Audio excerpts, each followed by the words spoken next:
Caros alunos, é um prazer recebê-los em nossa última aula desse semestre.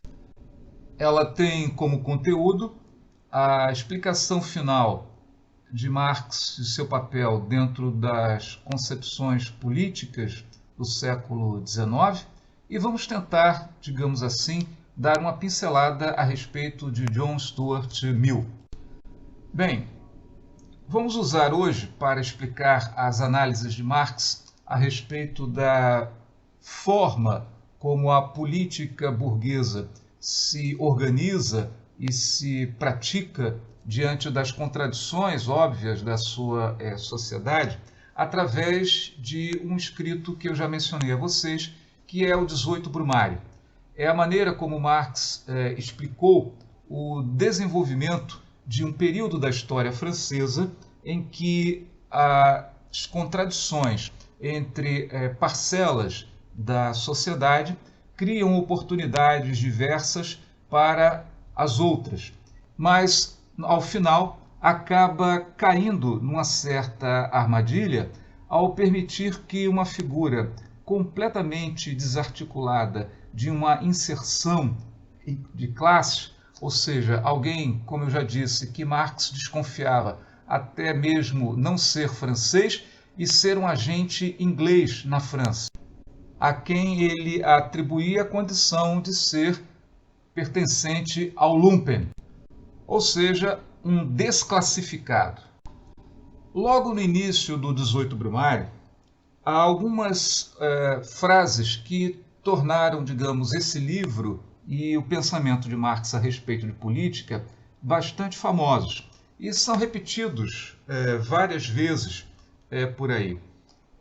Entre esses, logo no início, ele diz o seguinte: Hegel observa em uma de suas obras que todos os fatos e personagens de grande importância na história do mundo ocorrem, por assim dizer, duas vezes, e esqueceu-se de acrescentar a primeira vez como tragédia, a segunda como farsa.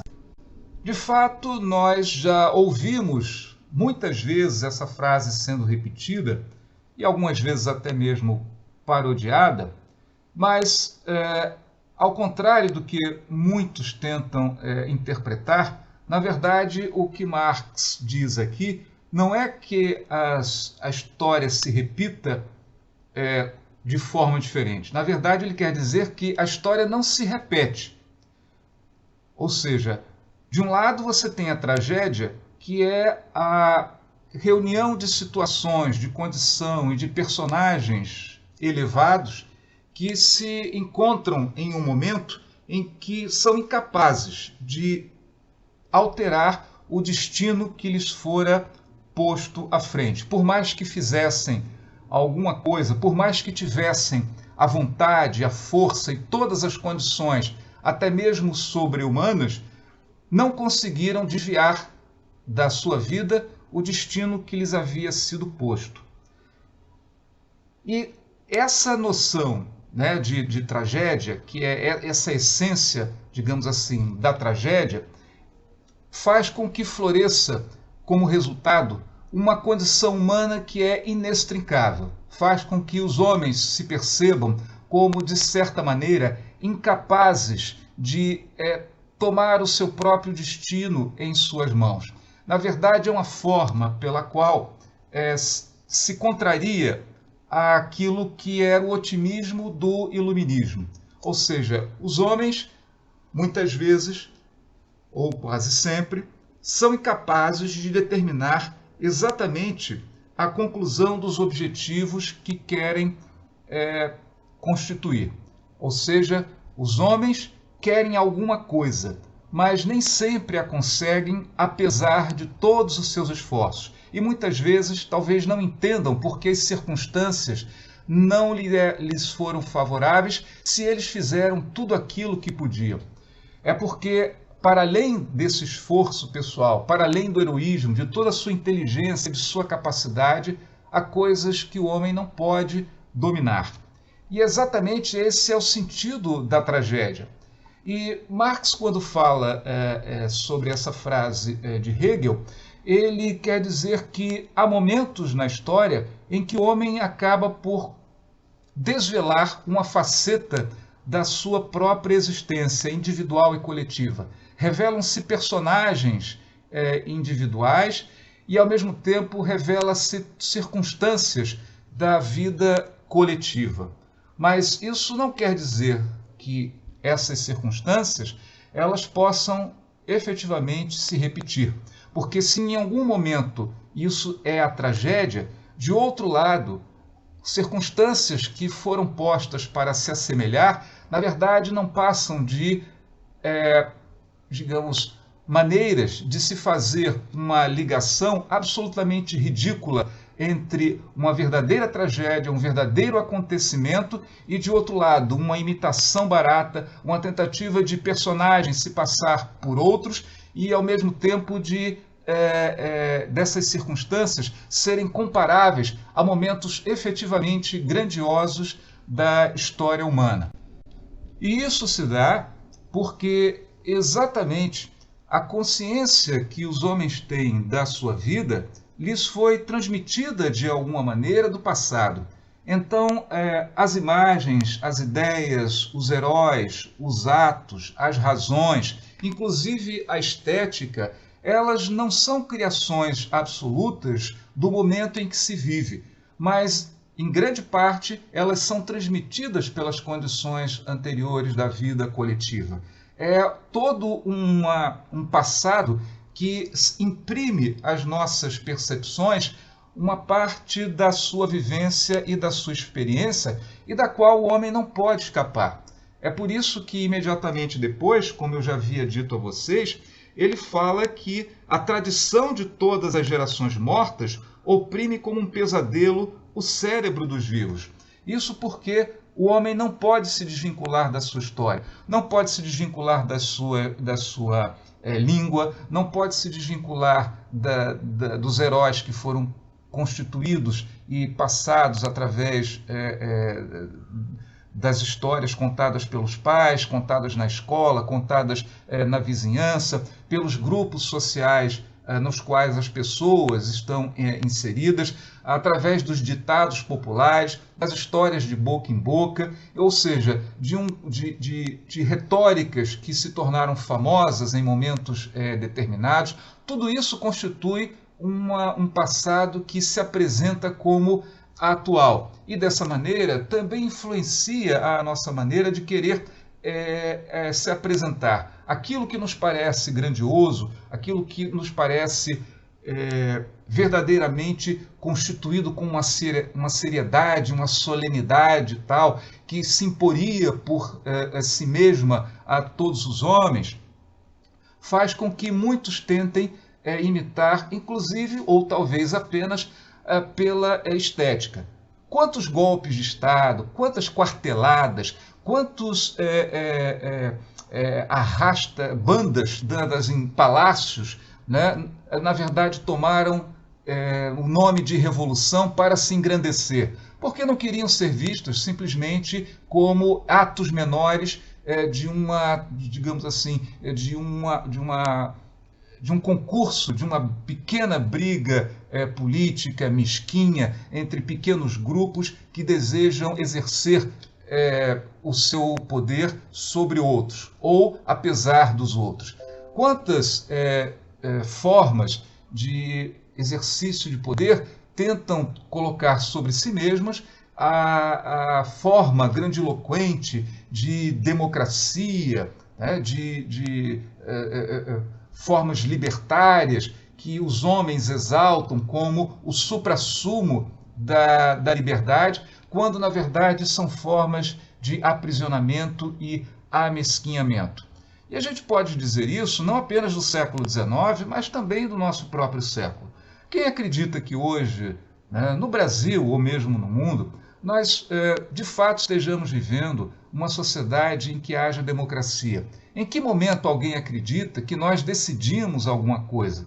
Quem pode de fato afirmar que as escolhas que fazemos não são as meras escolhas que já são feitas antecipadamente por um sistema que cria um crivo com relação às nossas possibilidades de escolher alguma coisa, alguma direção determinada. E mesmo assim, quando o populacho, quando a massa da nação escolhe ainda alguma coisa que, embora permitida, não seja a mais desejada, não se sobrevém, de alguma maneira, uma forma torta de se perverter esse processo de decisão. E nós vemos isso aí à torta e à direito, e não mais em formas subreptícias, escondidas nas sombras, mas em formas declaradas em torno, né, do mundo inteiro. Então, quando nós tentamos dizer que existimos sob democracia, ou aquele país ou aquela região é democrática, basta olhar a forma como se organiza o poder, o que é permitido falar, como é permitido demonstrar contrariedade contra esses sistemas e esses discursos, para ver que a coisa não funciona exatamente dessa maneira. Mas, muitas vezes, ou na maior parte das vezes, é mais eloquente, é mais adequado dizer que vivemos sob uma democracia, elogiando uma forma exaltada, mítica da democracia ateniense, do que dizer que vivemos sob o tacão de um despotismo, ou de formas ditatoriais, ou de formas de escolha altamente limitadas, que impedem de fato que se possa ter sequer o conhecimento da existência de reais alternativas.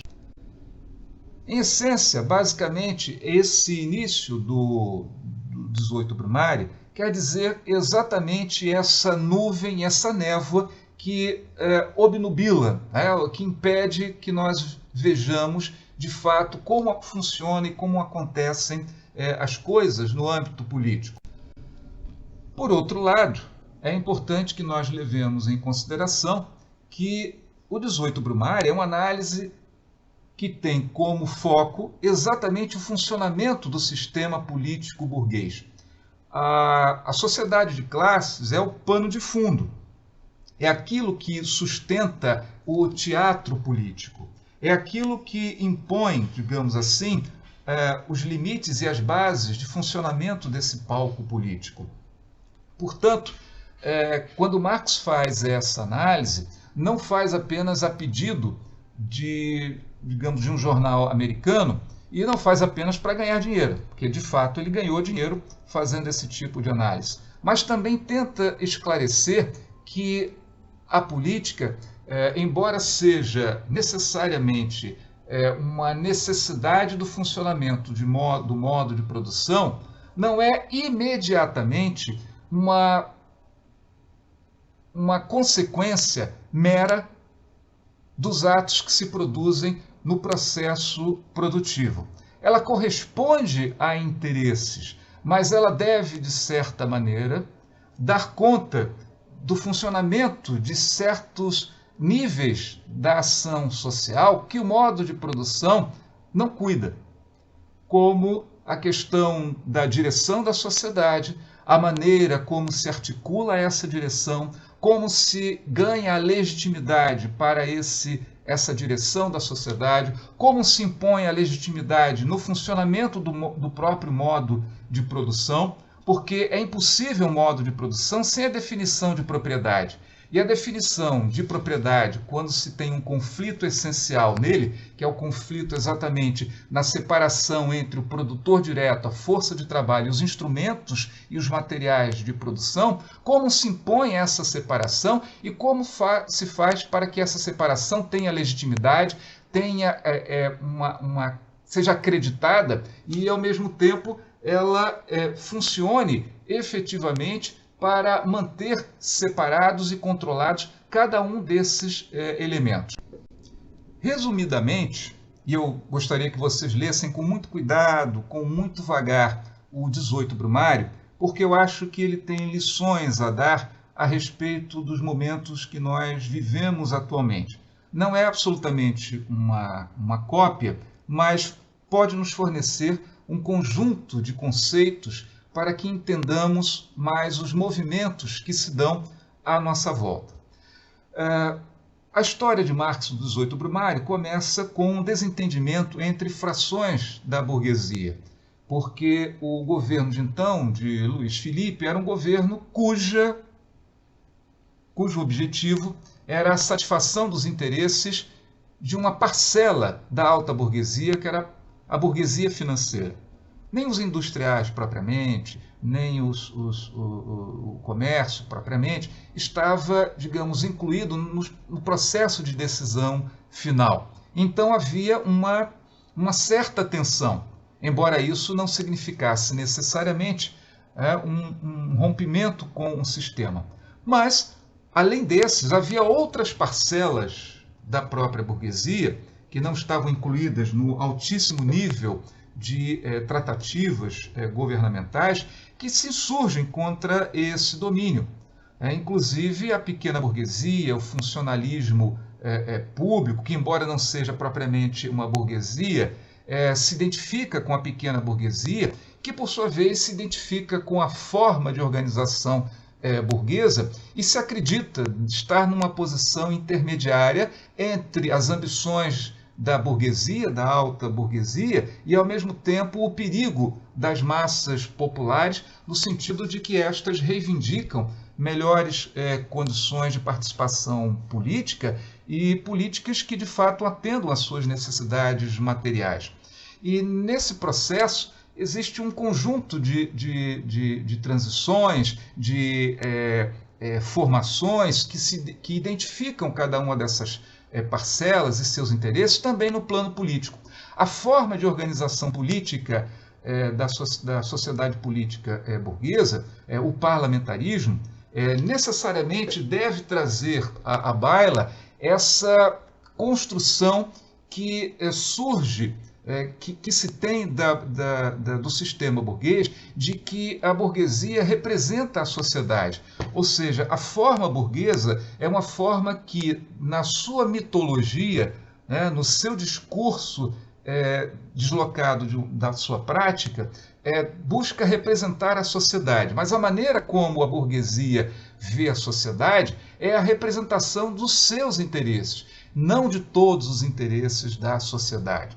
Quando se amplia o escopo dessa visão da sociedade para além desses interesses burgueses, para além do campo especificamente burguês, no máximo a pequena burguesia, você começa a incluir camadas sociais que não estão confortáveis com o exercício do domínio burguês, não estão confortáveis com a forma como esse domínio burguês exerce através da legalidade do exército, do Estado, da legislação, da prática judiciária, da forma como o próprio as leis tratam a forma de trabalho, o contrato de trabalho, a relação entre trabalhador e burguesia, e, portanto, tentam modificar. E esse se torna o grande medo, dado que a ideia de que os homens foram libertados das suas condições anteriores estamentais existentes na sociedade medieval, do Estado absolutista, agora todos os homens se tornam formalmente iguais. Entretanto, na prática, eles são bastante diferentes. E essa prática induz a consciências e a necessidades absolutamente diferentes. Não vamos imaginar que o interesse meu ou mesmo de vocês, jovens que estão pretendendo entrar no mercado de trabalho, organizar as suas vidas de uma maneira autônoma e independente, e que não encontra, obviamente, as condições em si mesmo de poder realizar completamente isso e, portanto, se tornam dependentes de um contexto social que possui um controle, um interesse específico exatamente na existência desses interesses de camadas sociais que controlam o sistema como um todo. Não há como o dono do Bradesco, do Itaú, ter o mesmo interesse das camadas proletárias que moram numa favela ou que têm um interesse num trabalho melhor remunerado. Isso para não falar, obviamente, nos bancários, onde a contradição se torna muito mais ampla, em que o trabalhador do sistema bancário está sempre em conflito com o patronato, com os banqueiros. Então, Que tipo de representação, evidentemente, pode surgir dentro de um sistema político que se pretende universal, mas que na prática não pode conceder essa universalidade a não ser colocando numa situação delicada os próprios interesses minoritários de pequenos grupos sociais. Essa é a grande questão e a grande limitação do sistema liberal, que hoje é chamado de sistema liberal democrático ou de democracia por alguns, num otimismo extremo, né? sem razão, na verdade, e que funciona exatamente nesse sentido de criar relações e ideias a respeito do papel de cada um. Então, é isso que o Marx vai levantar nesse 18 Brumário.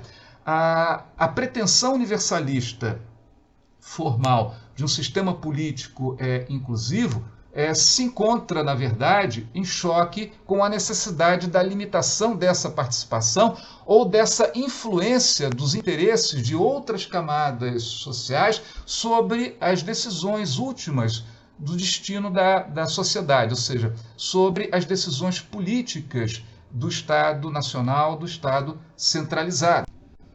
Mas não é só isso, não. Nós vamos encontrar outras situações na qual não é apenas um ente coletivo que está em foco. Indivíduos também têm grande importância dentro desse processo.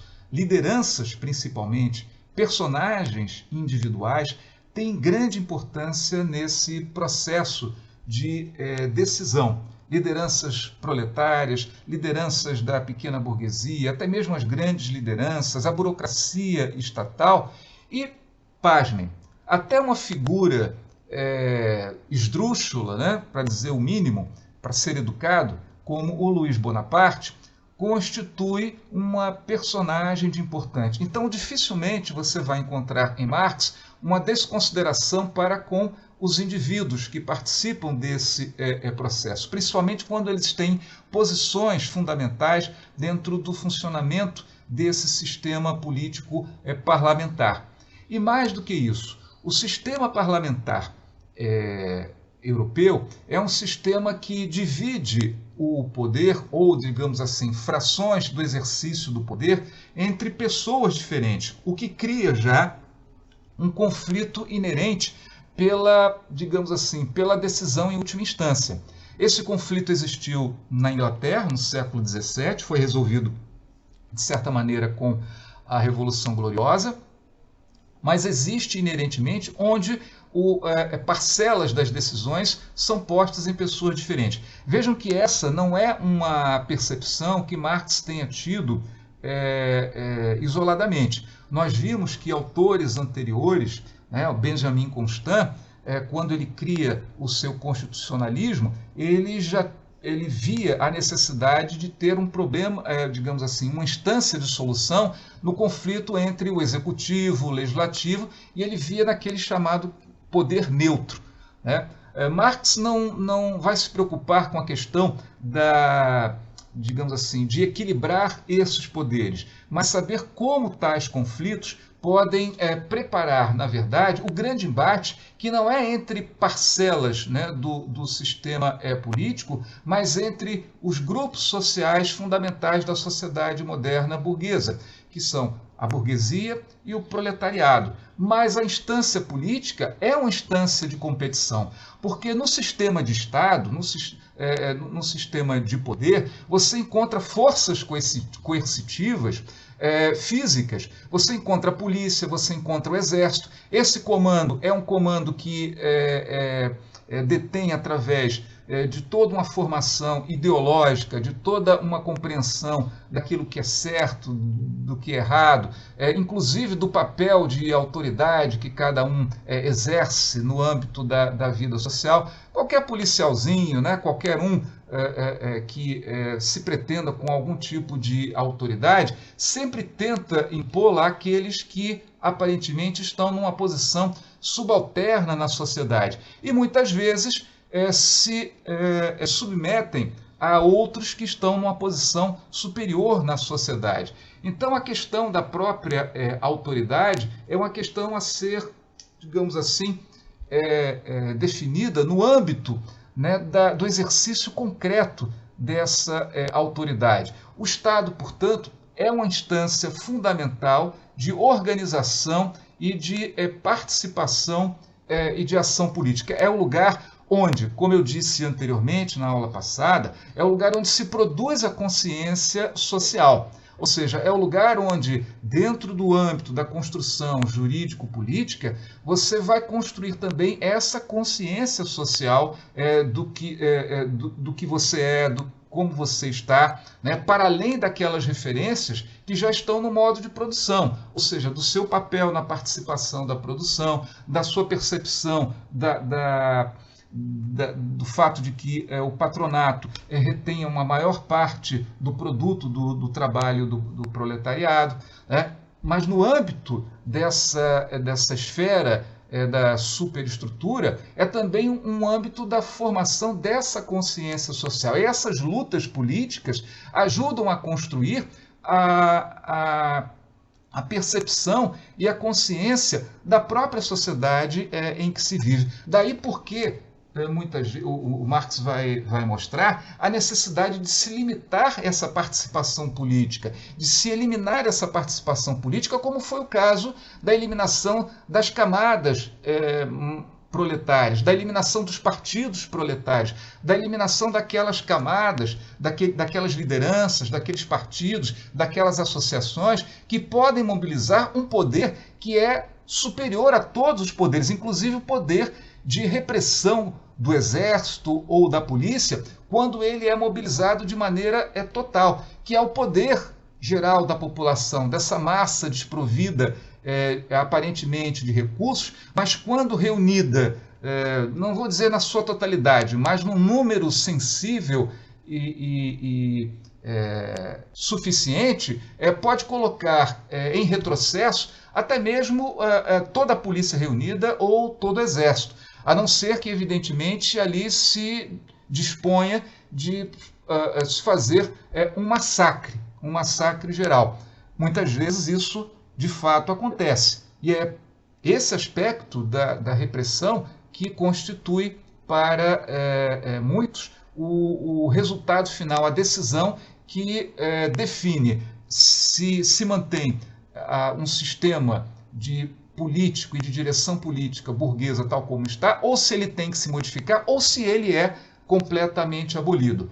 Isso não é uma questão, digamos assim, de enfrentamento imediato. Para que haja uma mudança efetiva de regime social, seria necessário que existisse alguma coisa na nossa consciência, na consciência daqueles que estão dispostos a uma luta final, de fato saber o que querem depois, como organizar a situação posteriormente. Ou seja, é preciso que haja uma educação e é preciso que haja uma consciência política formada nas camadas revolucionárias, aquelas que mudariam o sistema de vida burguês.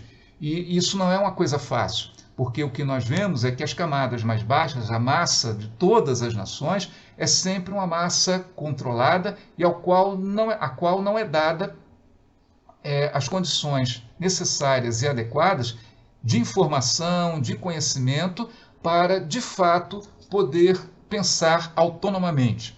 Não ter uma consciência social separada e ligada ao processo decisório de interesse dos dirigentes das altas camadas é uma das condições fundamentais da limitação do Estado burguês, da limitação do sistema político burguês. Mas isso não quer dizer que esse sistema seja um sistema infalível. E o 18 Brumário mostra exatamente isso. Como a burguesia pode perder esse poder.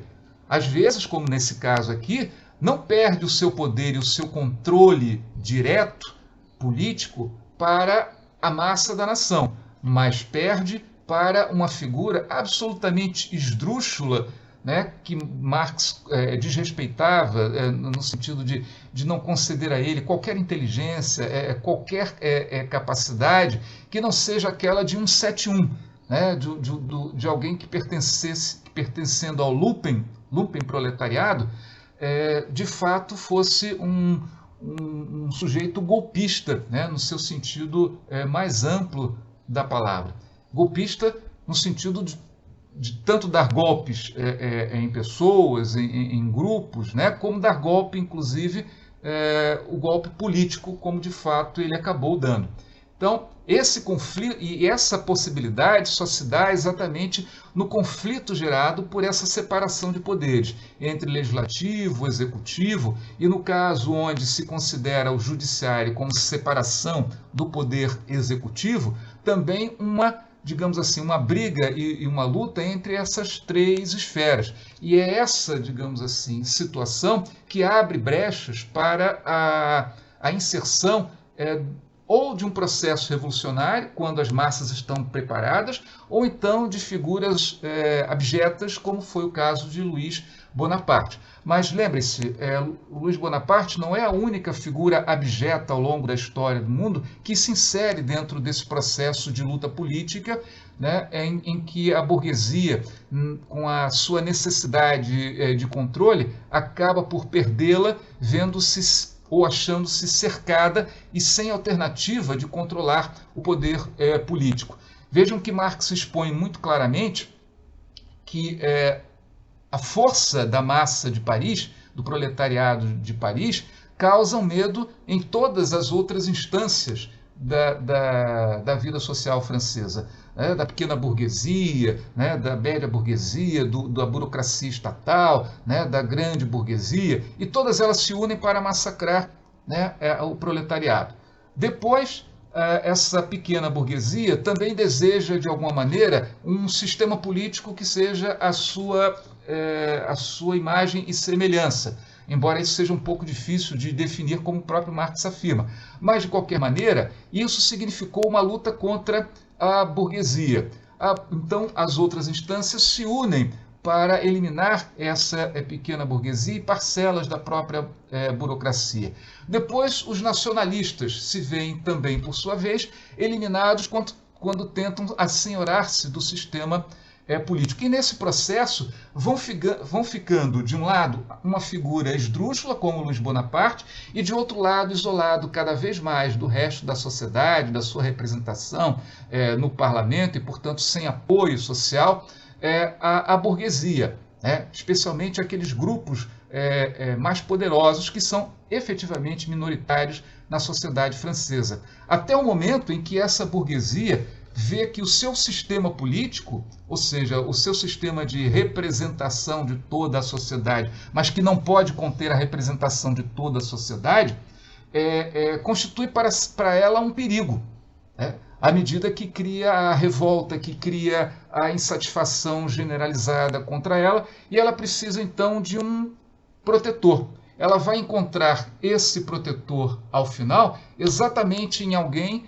que ela mesma despreza, que a própria burguesia não consideraria, em que em um determinado momento estava em conflito com ele, pela disputa efetiva do exercício do poder, que era o Luís Napoleão. O Luís Napoleão percebe essas condições, né, e com o apoio, de fato, desses grupos, né, que se veem ameaçados por todo o resto da sociedade, porque os excluiu do processo de decisão política, né, dá, de certa maneira, um aval para essa ascensão de Luís Bonaparte como imperador da França. Em resumo, essa é a questão que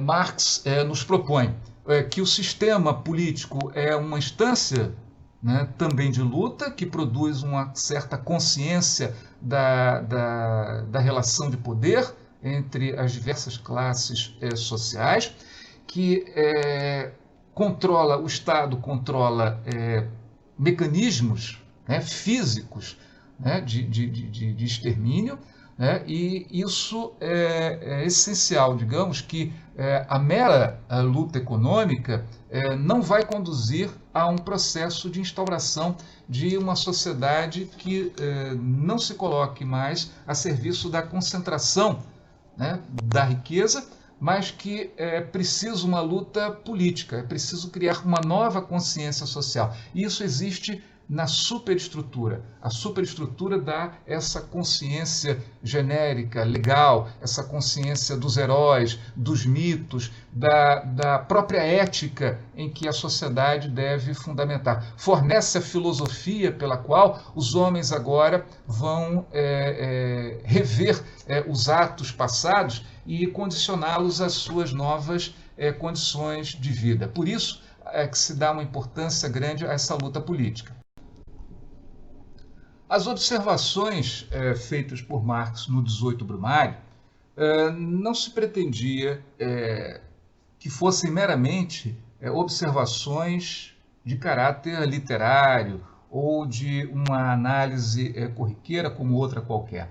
Na verdade, a ideia que prevalece em Marx e Engels é o fato de que essa é uma visão científica, dado que existe na base desse tipo de análise uma teoria da história, ou seja, existe uma concepção bem fundamentada, segundo os autores, segundo o autor Karl Marx, de que a forma com que toda e qualquer sociedade se organiza tem como fundamento exatamente o modo de produção e como superestrutura algo que lhe seja correspondente.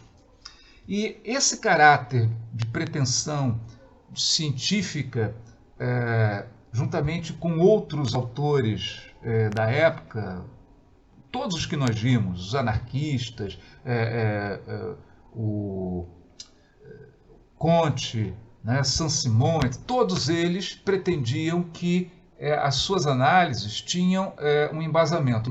Não era simplesmente um devaneio, uma pretensão, uma utopia, mas projetos que se embasavam na natureza das coisas humanas e que também correspondiam à própria natureza, no sentido de que o homem está inserido dentro do quadro natural mais geral.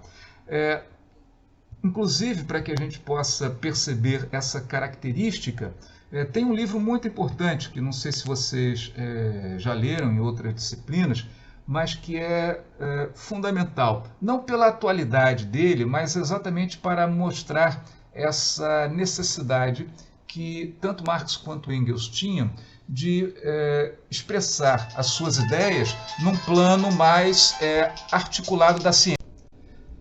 Engels, por exemplo, tem um livro muito famoso, que é A Origem da Propriedade, da Família, da Propriedade Privada e do Estado, onde ele, através do comentário sobre o trabalho de Morgan, né, junto aos índios iroqueses lá nos Estados Unidos, e com comparações a outras sociedades no mundo, Engels vai dizer que esse autor ele chega, digamos assim, às conclusões, e ele aduz, né, as conclusões de Marx, né, às suas próprias pesquisas, mostrando que quando há uma orientação científica é impossível não chegar a conclusões semelhantes. Não quer dizer que Morgan fosse um marxista, mas segundo Engels, as bases e aquilo que Morgan consegue aurir das suas pesquisas junto a essas populações e comparações, de fato acabam por comprovar os fundamentos da pesquisa de Karl Marx e dele, né, o próprio Engels. Então, a ideia da pesquisa sobre o capital, sobre as instituições políticas burguesas, mais do que simplesmente comentários literários, conduzem à ideia de que constitui-se numa linha de argumentação científica e comprovável, não apenas pelas pesquisas dos próprios autores, mas por pesquisas autônomas e independentes de outras intelectuais com métodos diferenciados. Eis aí uma questão interessante para o conhecimento da própria história das ciências sociais como um todo e de como maneiras, métodos, formas diferentes de observar fenômenos podem se complementar de uma certa maneira. Mas a influência desses autores, Marx e Engels, não se limita simplesmente ao âmbito acadêmico, ao âmbito dos intelectuais. Nós vamos ver agora algumas influências que, de fato, tentaram materializar algumas dessas ideias, embora não exclusivamente. Aqui nós temos uma fotografia da Comuna de Paris, 1871. A Comuna de Paris ela se formou como uma revolta, né, da população parisiense, basicamente membros da Guarda Nacional em Paris, constituída da base da sociedade, proletariado, operariado, etc., em função da derrota da França na guerra contra a Prússia. Napoleão havia sido preso, e o novo governo republicano agora, digamos assim, faz o armistício, né, declarando a sua derrota. É aí que a Alemanha obtém uma série de concessões territoriais, né, da Alsácia-Lorena, e, ao mesmo tempo, uma condição humilhante, o imperador da Alemanha, ou seja, a Alemanha agora unificada pela política hábil de Bismarck, né, faz coroar Guilherme II no Palácio de Versalhes. Né? Portanto, é uma forma, digamos assim, de estabelecer a supremacia da Alemanha no continente europeu. Uma supremacia que, até aquele momento, de certa maneira, era, pelo menos teoricamente, concedida aos franceses, em função do tamanho territorial, em função da posição, da história, inclusive da cultura da própria França naquele momento. Entretanto, né, a população francesa, especialmente a de Paris, não se conforma com essa situação e se revolta. E um caso curioso, o exército leal agora à República Francesa e o exército alemão resolvem acabar com essa rebelião em Paris. E, portanto, Paris se torna uma cidade sitiada, com resistência das camadas mais baixas, de grupos diversos, né, comunistas, socialistas, anarquistas, todo mundo se organizando para poder resistir de fato, na verdade, já não mais a um possível domínio estrangeiro, mas a um domínio de classes superiores que se entendem à revelia do sentimento popular. E, nesse sentido, a Comuna de Paris, rebelada contra as ordens superiores, se torna um elemento de mau exemplo para a sociedade europeia. Inclusive, com a lembrança de 1848, né, que se espalhou pela Europa inteira, a rebelião de Paris deveria ser também ela eliminada antes que contaminasse o resto na Europa. Embora a distância em anos e o desenvolvimento da própria Europa, de certa maneira, já tivesse separado, digamos assim, um pouco, né, dessa concepção de unidade entre as populações. O crescimento do nacionalismo teve como função, na verdade, separar, do ponto de vista da consciência social, o proletariado de cada país, colocando, de certa maneira, em referência às decisões do seu próprio Estado nacional. Mas, de qualquer maneira, a Comuna de Paris é em si mesmo um perigo, como qualquer rebelião popular constitui-se num perigo para o domínio e exercício do poder.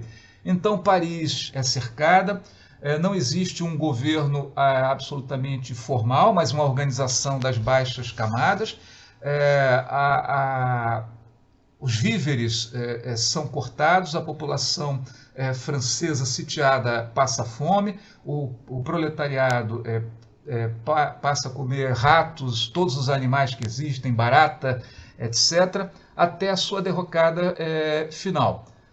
Então, durante um período, pelos 1 mês e meio, 2 meses, né, em que essa comuna subsistiu, ela se tornou uma referência para toda a sociedade mundial como uma maneira de organização da vida comunal, sem que existisse formalmente um exército. Mas existia, interessante, ordem, existia comando e existia efetivamente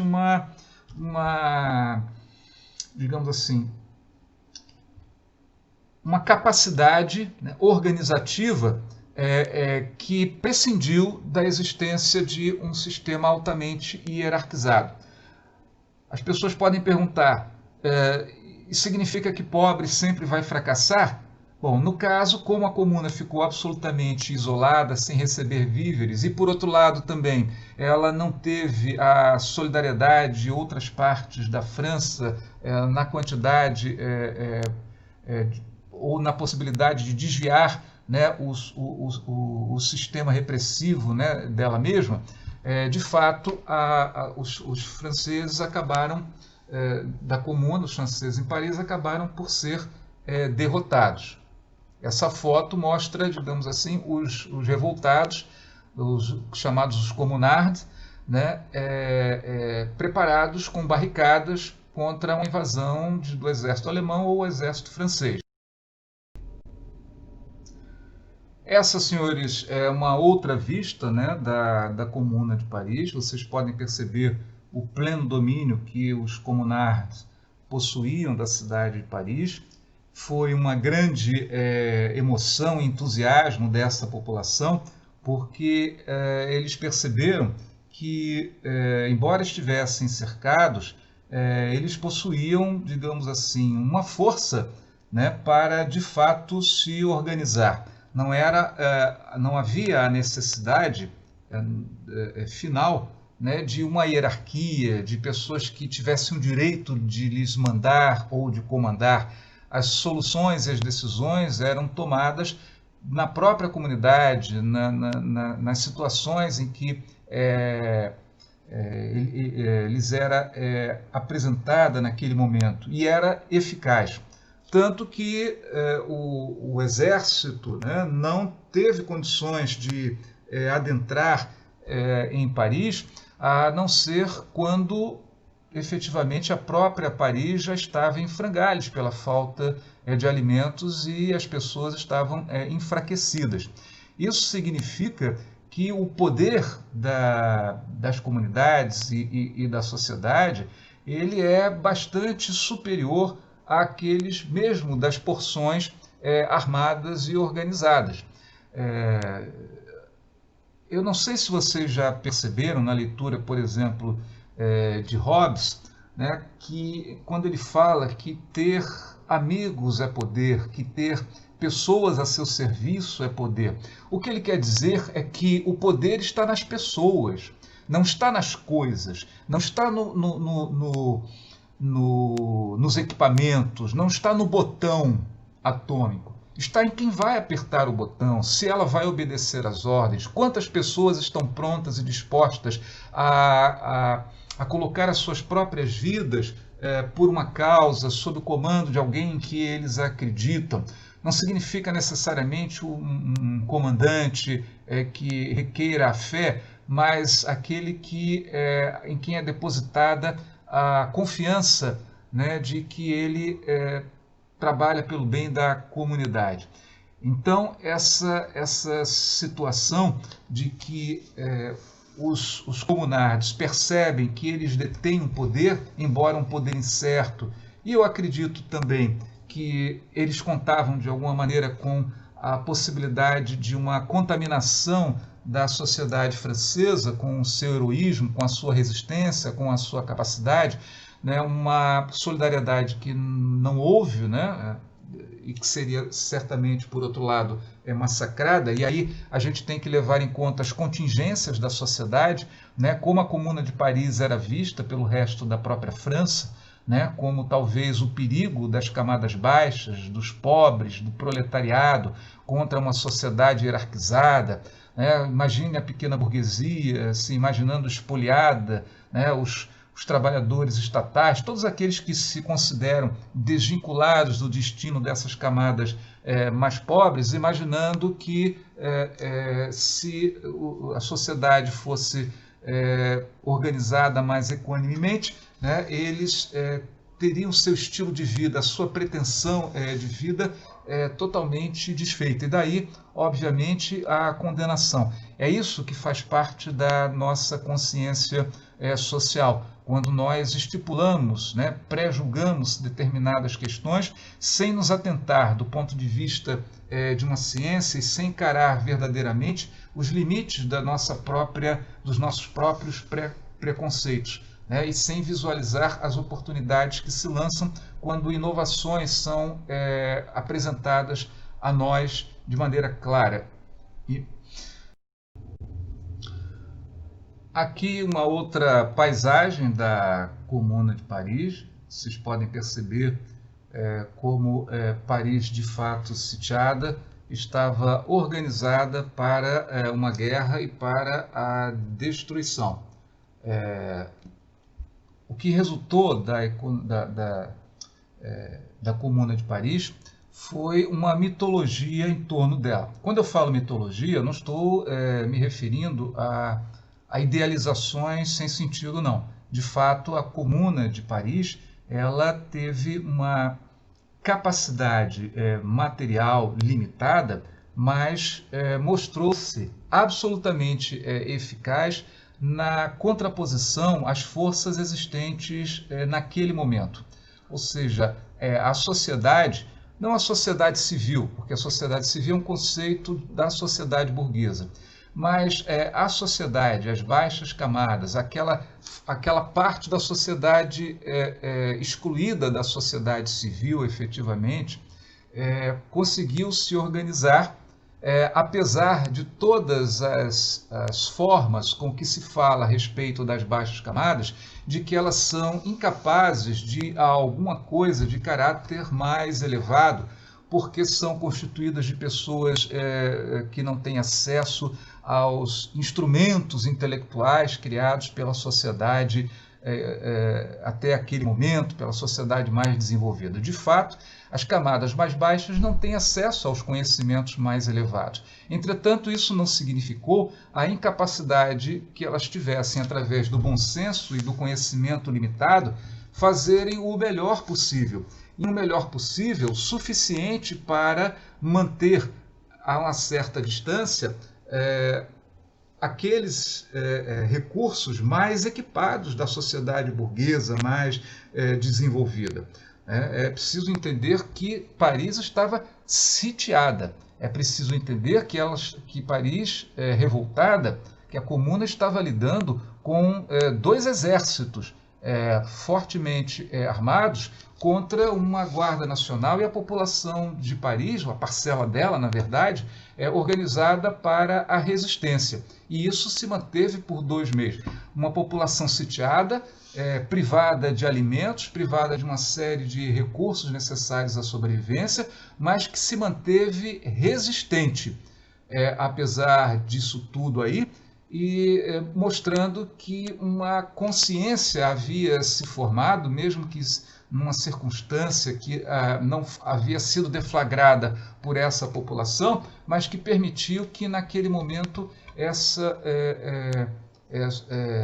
capacidade desse grupo social se manifestasse em toda a sua inteireza. E a Comuna de Paris é vista como uma comunidade heróica, como um fato coletivo em que a heroicidade de todos os membros, né, dessa passagem histórica não pode deixar de ser lembrada.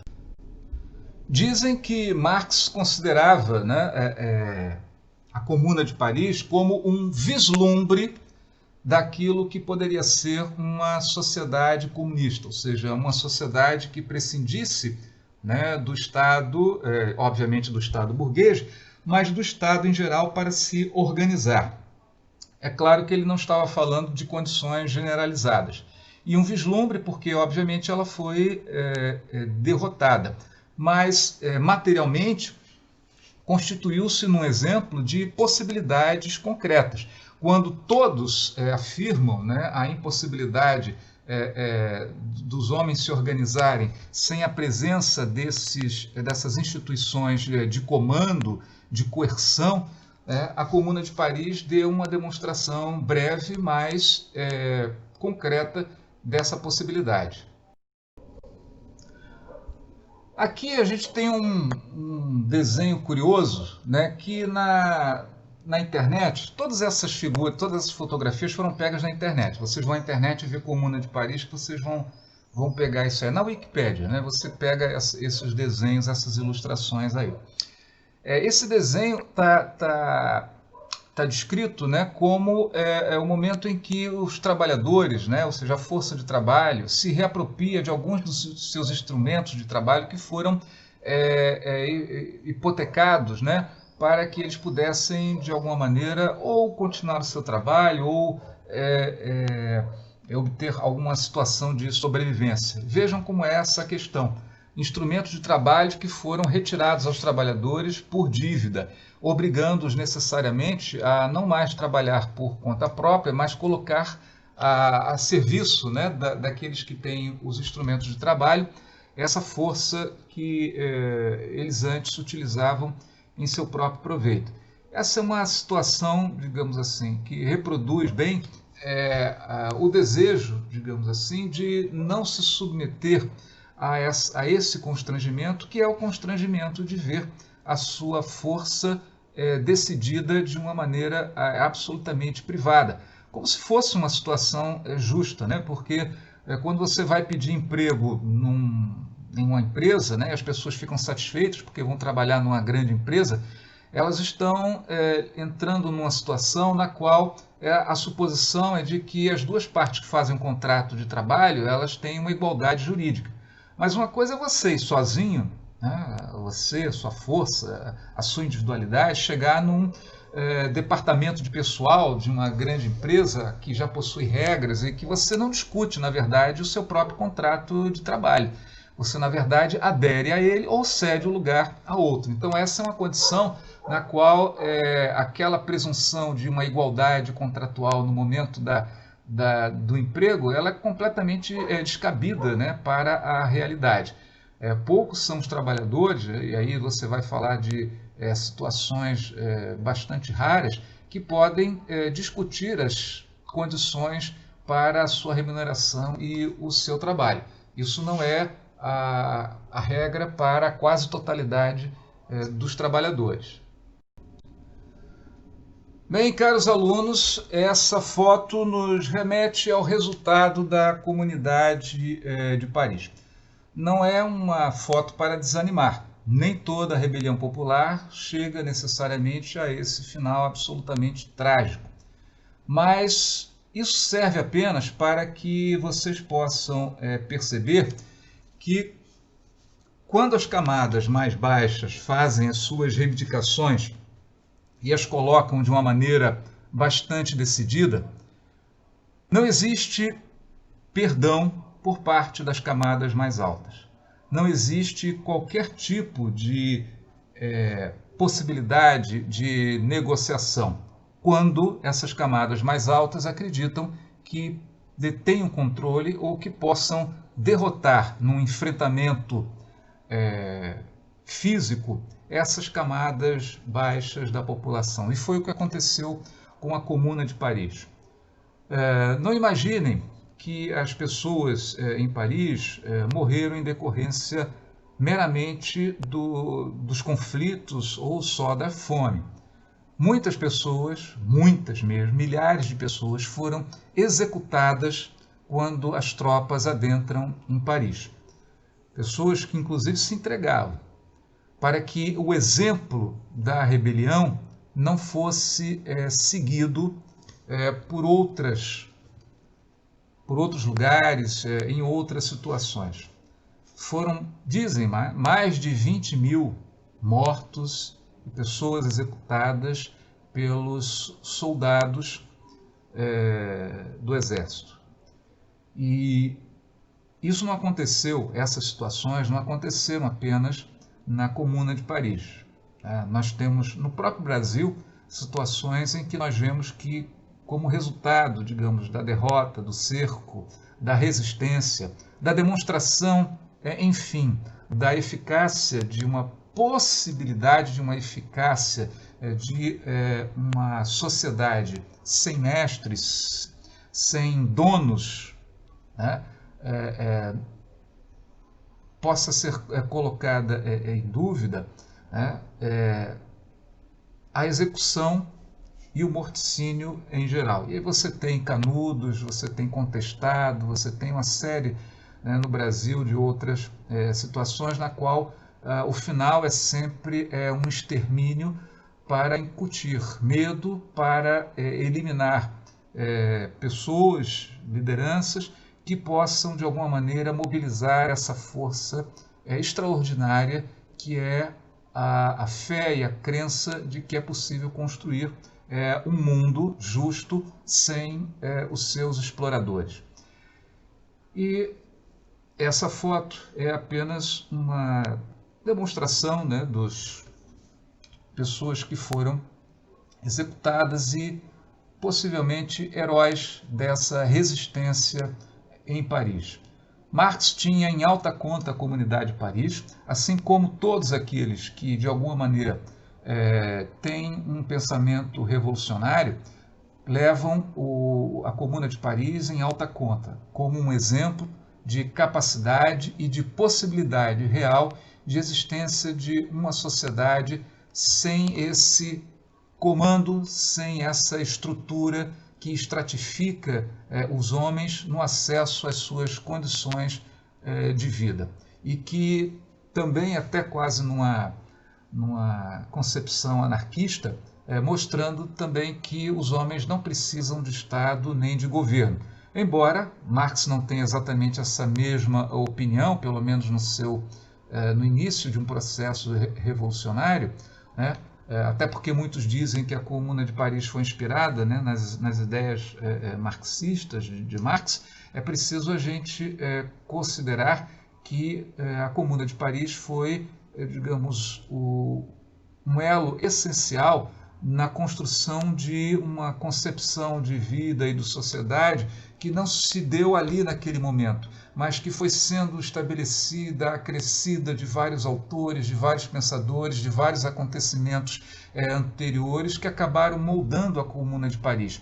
E a própria Comuna de Paris, por sua vez, molda outras ações e outras afirmações das camadas sociais destituídas do seu poder econômico e do seu poder político, né? Destituídas de poder econômico porque são incapazes de decidir sob que condições elas trabalham e qual a destinação do seu fruto de trabalho.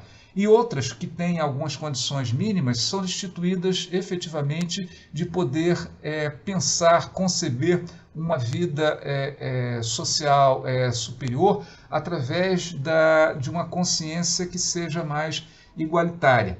Então, essas condições, que são as condições obrigatórias de diferenciação, de separação, de apartheid na sociedade moderna, burguesa, e que se tornam cada vez mais sólidas, né?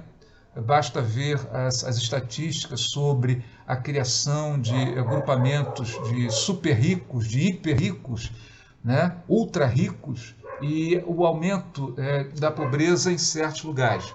Quando você imagina que a sociedade moderna, do ponto de vista técnico, solucionou todos os problemas para o provimento de alimentação, habitação, acesso a serviços básicos de água e de energia, mas você percebe a concentração que isso tem em algumas regiões do globo, e como isso significa também a concentração do poder de decisão sobre o uso desses recursos, talvez nós possamos entender melhor como era a sociedade no século XIX.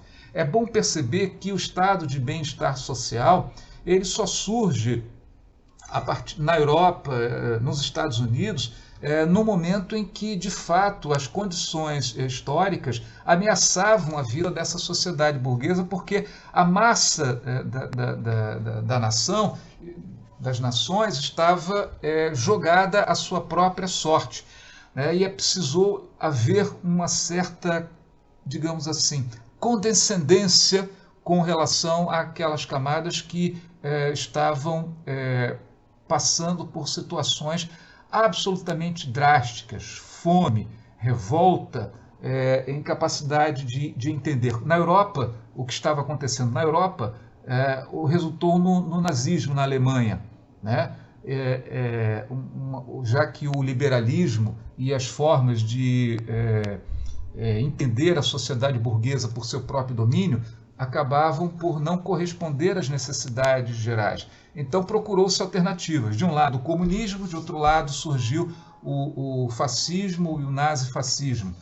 O comunismo assume o controle da União Soviética e daí começa a influir sobre outras regiões do mundo, e é nesse momento que se percebe, a própria burguesia percebe a necessidade de criar elementos colchão para acalmar um pouco essa tendência inevitável do sistema social, econômico e político burguês de concentrar poder. Então, esses caixões que nós estamos observando aí constituiu uma parte da história em que o idealismo falou mais alto para essas populações que não tinham acesso nem poder dentro do sistema político. Percebam, portanto, que em 1871 ainda estava muito viva e forte todo um conjunto de reflexões e impulsos à revolução.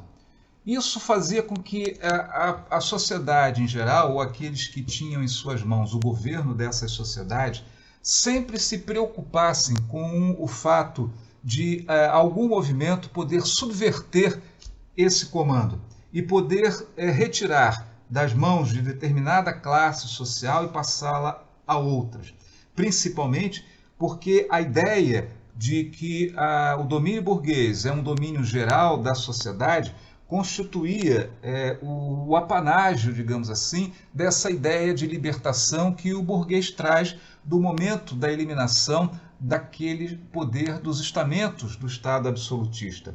Mas há uma impossibilidade concreta dentro dessas concepções liberais, de fato, de se permitir que as camadas mais baixas e mais numerosas da sociedade pudessem, de fato, ter uma penetração dentro do sistema de decisão político.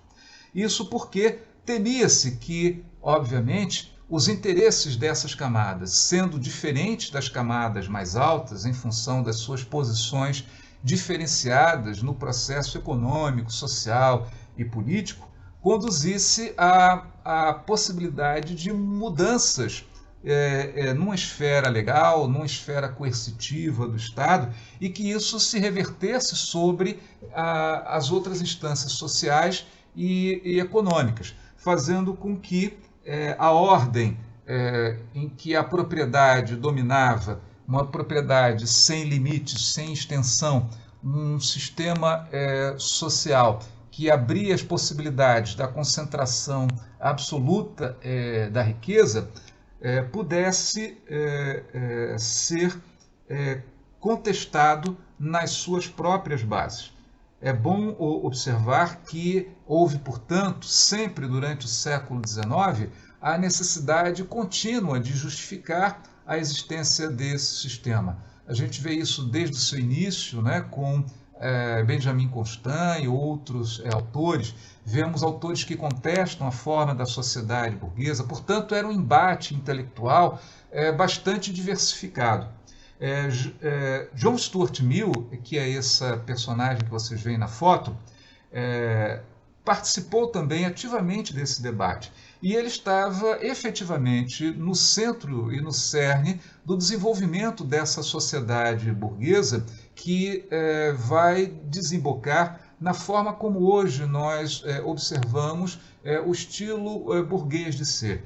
As condições intelectuais, a forma do discurso da economia política que se assume já ao final do século XIX, com a predominância de uma determinada linha de compreensão do capitalismo, que por sua vez desemboca em formas práticas, né, da expansão desse sistema através do imperialismo, do colonialismo europeu, faz com que efetivamente a questão interna não seja, digamos assim, resolvida, mas tenha alguma forma de eliminar a sua pressão interna. Então, o colonialismo, o imperialismo são formas de destampar um pouco essa panela.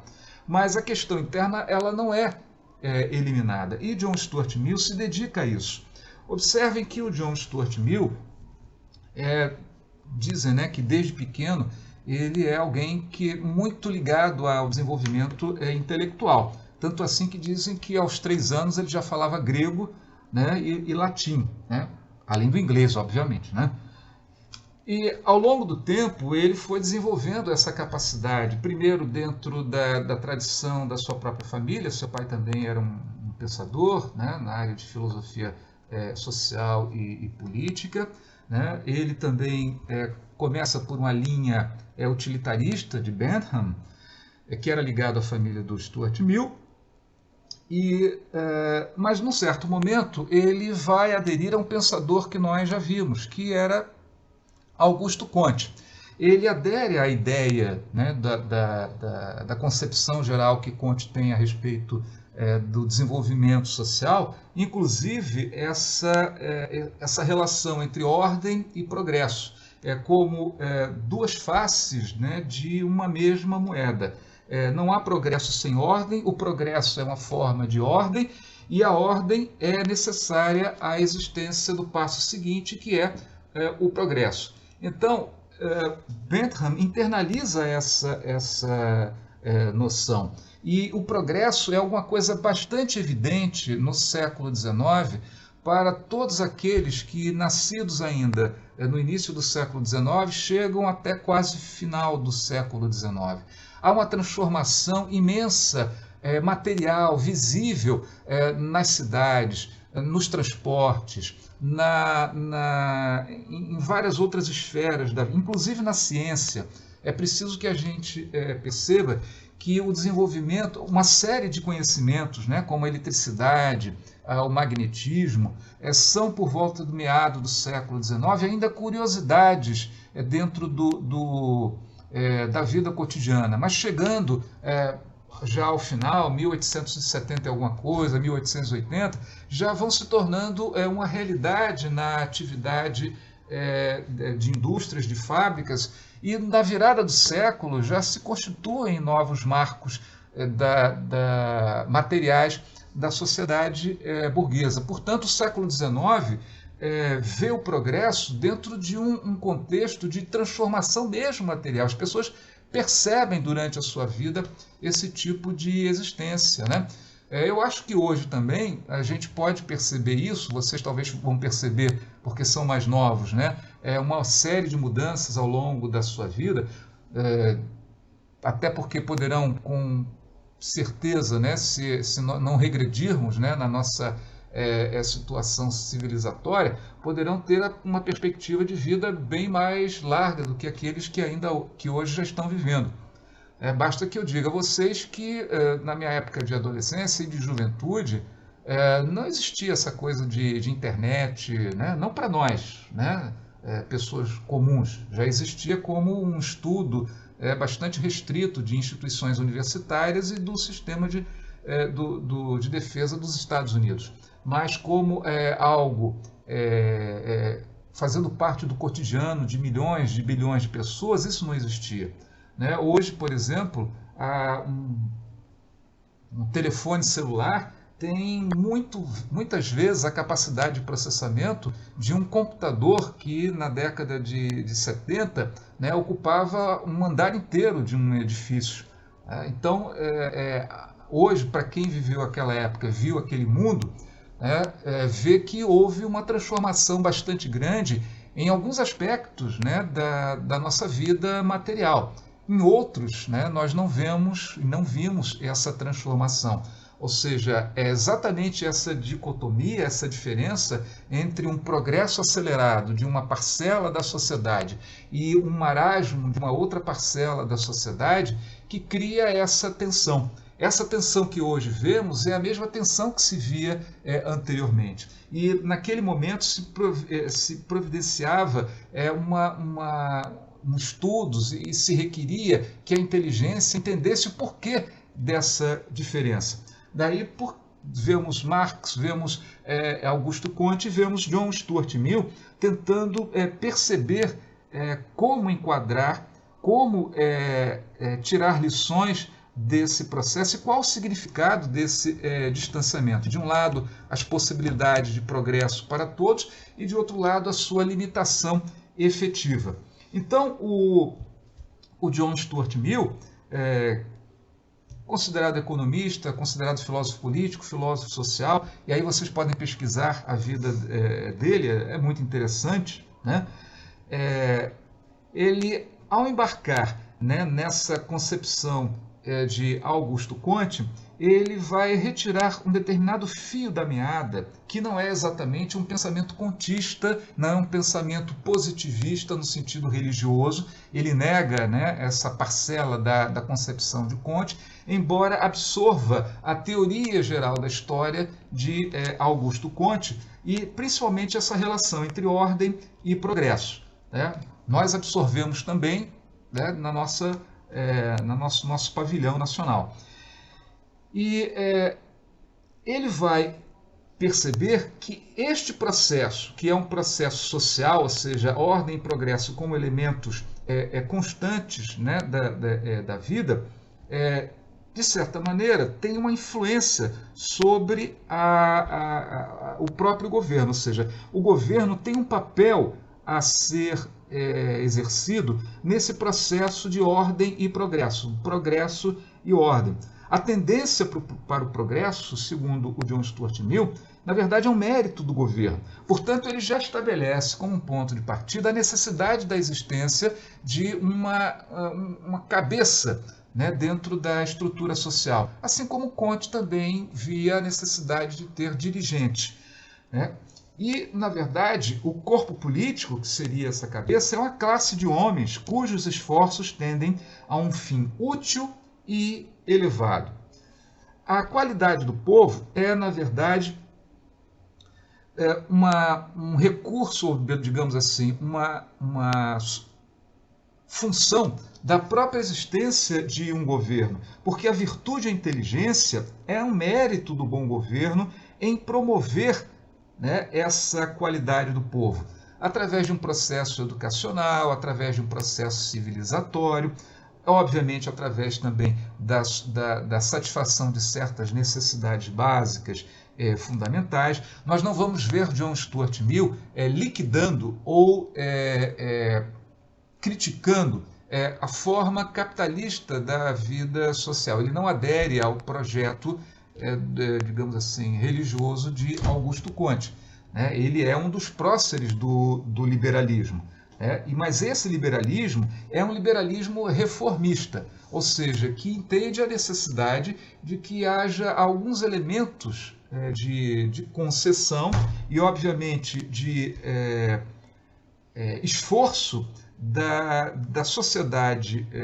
liberal para promover o conjunto daqueles que vivem nela a uma situação superior, porque o conflito existe justamente pela diferença extremada entre parcelas da sociedade, grande massa, e um pequeno agrupamento que detém todos os benefícios dessa sociedade. Todos os progressos eles vão ao encontro dessa pequena camada.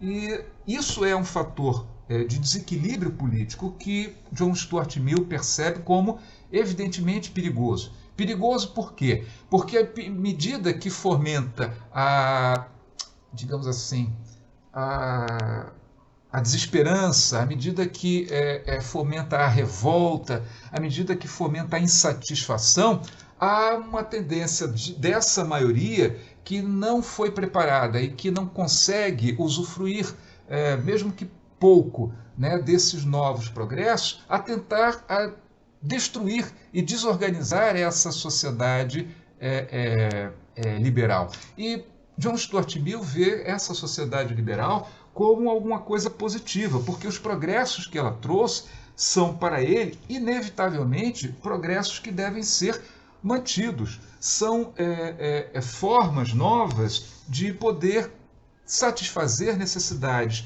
que anteriormente não conseguiam ser satisfeitas. Portanto, a ciência, a cultura daí nascida, as técnicas daí aí produzidas, toda a literatura, todo o conhecimento histórico, todas as possibilidades que agora se manifestam nessa situação de uma sociedade burguesa, não são coisas a serem jogadas no lixo ou jogadas fora, mas que podem retroceder ou ser paralisadas, segundo ele, o temor dele, que é o temor de todos os que pertencem à sua classe, se de alguma maneira as camadas que permanecem incultas, que não têm nenhum laço afetivo com a sua sociedade, que não têm nenhuma compartimentação, digamos assim, não usufruem de alguma maneira dos novos benefícios que essa sociedade pode produzir, ela não tem também nenhuma afetividade com relação ao que existe aí. Então, a ideia é de que, numa sociedade assim dividida, é possível que o conflito acabe por destruir não apenas uma economia, mas o próprio processo civilizatório que ele vê, ou seja, a civilização que foi erigida a partir desse desenvolvimento de um modo inglês de organizar a vida social. Assim, ele vê uma questão interessante, uma relação entre o bom governo, ele é uma dependência, por sua vez também, de todo um conjunto de aparatos, todos os aparatos, rotinas, leis, costumes, etc., e também de homens de qualidade que assumem a liderança da comunidade e da própria comunidade que produz homens cada vez melhores. Daí a necessidade de um sistema educacional. Vamos entender que, num determinado momento, ele é um propositor de que a educação seja um processo de fundamentação de uma igualdade social, ou seja, pelo menos uma igualdade de oportunidade. A educação, portanto, deveria ser para ele algo universalizado e não uma exclusividade de grupos sociais superiores. E isso teve uma repercussão efetiva dentro da ideia de universalização do ensino primário, do ensino fundamental. Porque além de incutir, e essa é uma ideia, né, que perpassa John Stuart Mill, além de incutir aqueles conhecimentos clássicos, incute também a ideia de uma cultura a qual essas pessoas pertencem e que elas deveriam ter um interesse em preservar. Ou seja, essa cultura que vem da própria existência dessa sociedade dividida, dessa sociedade diferenciada, mas que, sob certas condições, poderia produzir uma certa base igualitária que produzisse uma situação de sustentabilidade.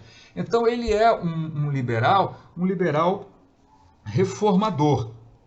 Assim, a função das instituições políticas é sempre o avanço mental geral da comunidade. Ao mesmo tempo, é a organização do valor moral, intelectual e ativo. Ou seja, o governo não é só a administração de coisas, ou como no modelo clássico, aquele que protege os contratos. Ao contrário, ele também tem, através, por exemplo, dessa função política, de políticas públicas, que fazer uma compatibilidade entre esses diversos setores diferenciados da sociedade. Assim, a forma ideal que ele entende é qualquer variedade de um sistema representativo, porque à medida que esse sistema, o bom governo, deve de fato prover uma relativa amálgama entre as diversas partes, ou seja, colar essas diversas partes diferenciadas da sociedade, é preciso, de alguma maneira, que essas partes estejam representadas. Mas aí surge, né, de fato, um problema, né? O sistema representativo significa que o poder supremo, né, a soberania, né, de controle em última instância, pertence à massa reunida da comunidade. O cidadão tem voz e é chamado a exercer uma função pública.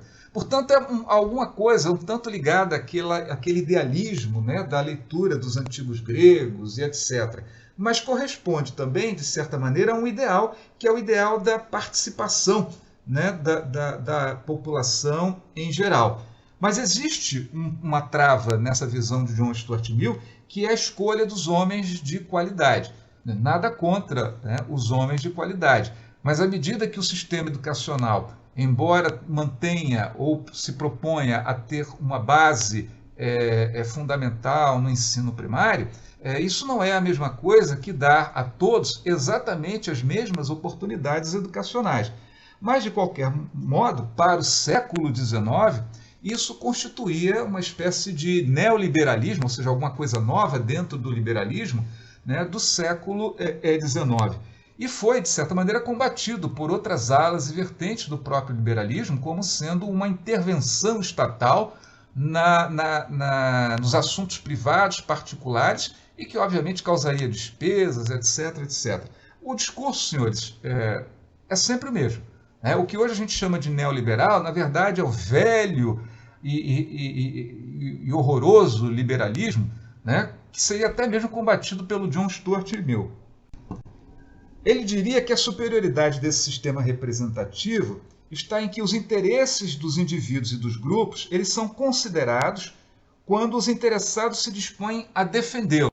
E aí está uma questão fundamental e interessante. Só funciona esse sistema representativo para todas as classes quando essas classes, todas as classes sociais e todos os grupos sociais se fazem representar. Ou seja, quando esses grupos participam efetivamente do processo político e desejam participar desse processo.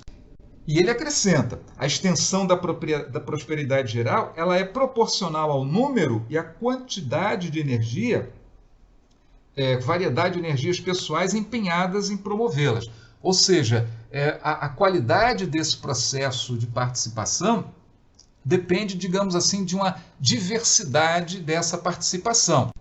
Quanto mais variado for a participação dos interesses, ou seja, quanto mais diferentes partes da sociedade participarem, mais ela será livre e maior será a prosperidade geral. E ele ainda diz, o caráter ativo, né, da sociedade, ou seja, empreendedor, progressista, próprio dos povos livres, desenvolve essas qualidades individuais e coletivas. Então, quanto maior essa participação diversificada, mais esses povos se tornam mais livres ainda e mais as suas qualidades se acrescentam.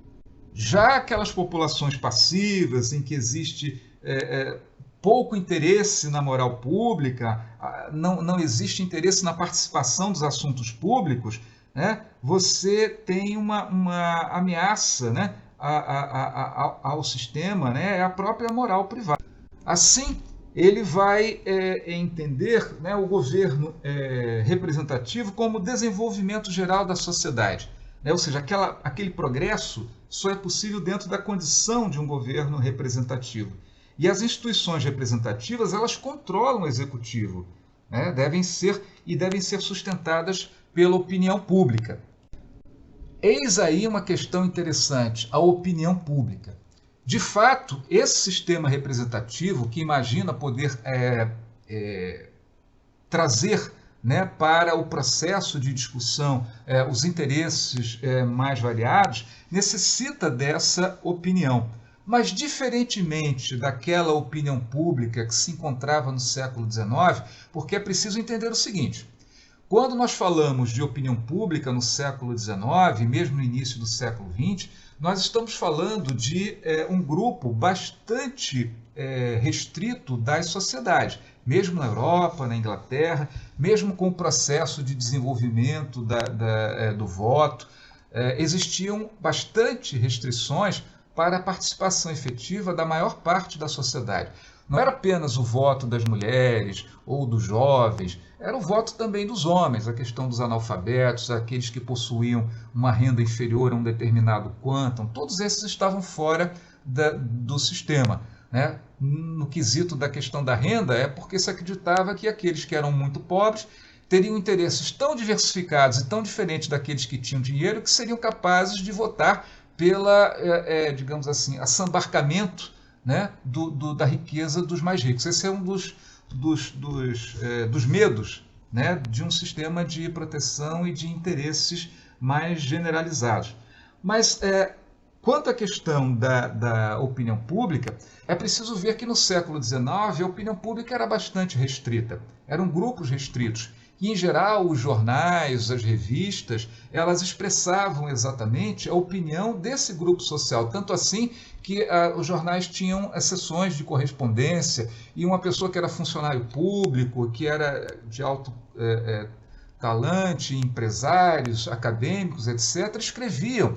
E, em geral, as opiniões tinham um caráter de homogeneidade, porque essa opinião pública ela era homogênea de fato. Então falava-se com grupos sociais que já pertenciam aos grupos superiores.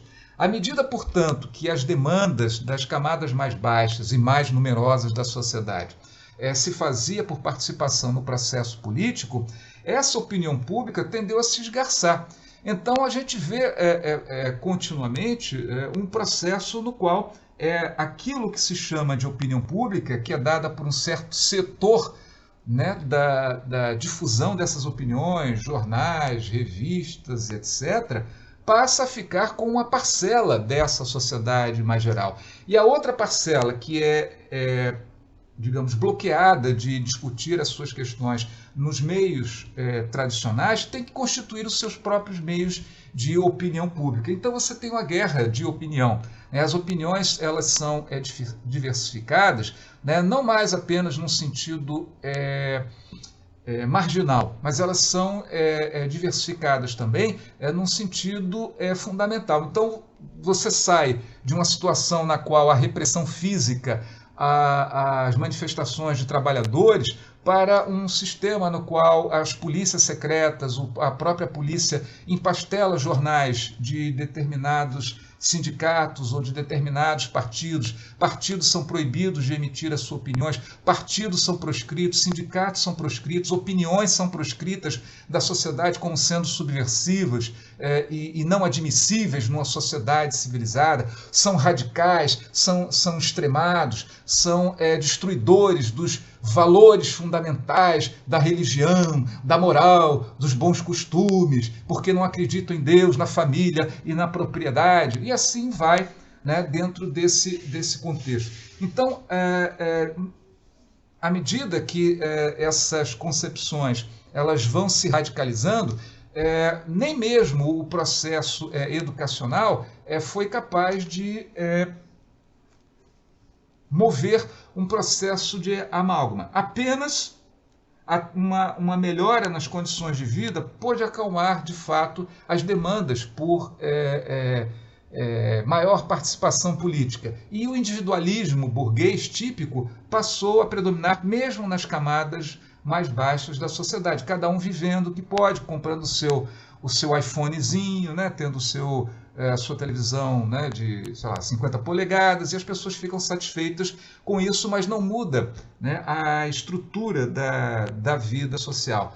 Quando se dá algum tipo de processo em que o controle da sociedade de fato entra em jogo, em causa, aí você tem toda essa opinião pública se movendo no sentido de criar uma versão e uma ideia.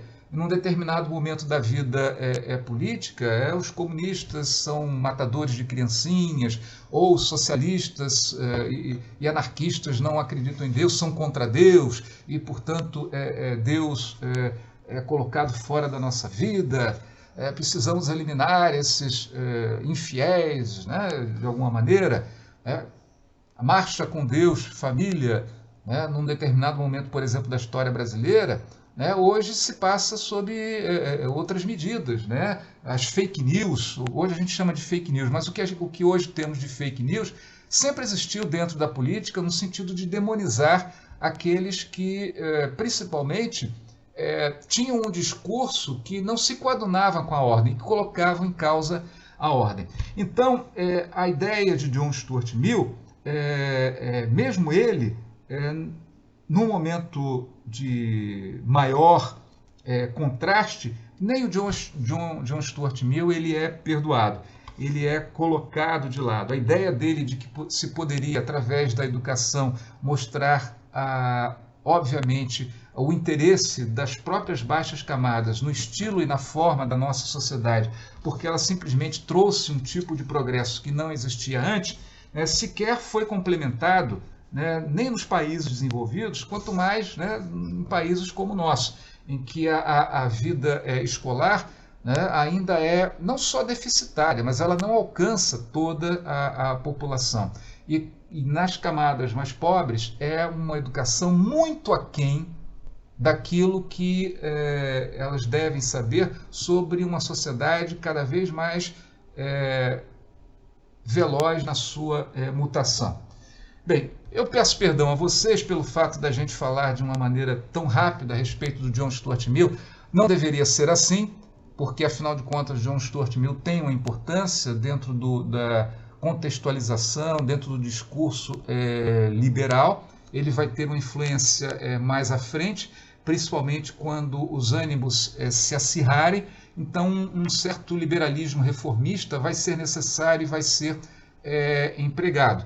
Até mesmo o discurso da economia política, né, principalmente depois do nascimento da União Soviética, no século XX já, também vai requerer uma alteração, né, com as ideias de John Maynard Keynes. Então, vemos que o século XIX é um século que ainda traz muitas das questões que ora nós vivenciamos. É o século em que se afirma uma sociedade burguesa que ainda existe entre nós. As bases dessa sociedade burguesa elas não foram extintas. O que nós vemos é que ela continua a produzir o que ela trouxe de melhor, que foi a capacidade de resolver tecnicamente os problemas da humanidade. O que se propõe, o que se vê daqui para frente é uma contradição entre a solução já existente para os problemas fundamentais da humanidade e, por outro lado, a sua não aplicação por uma questão de conflito de classes, de conflito de domínio, de exercício de poder.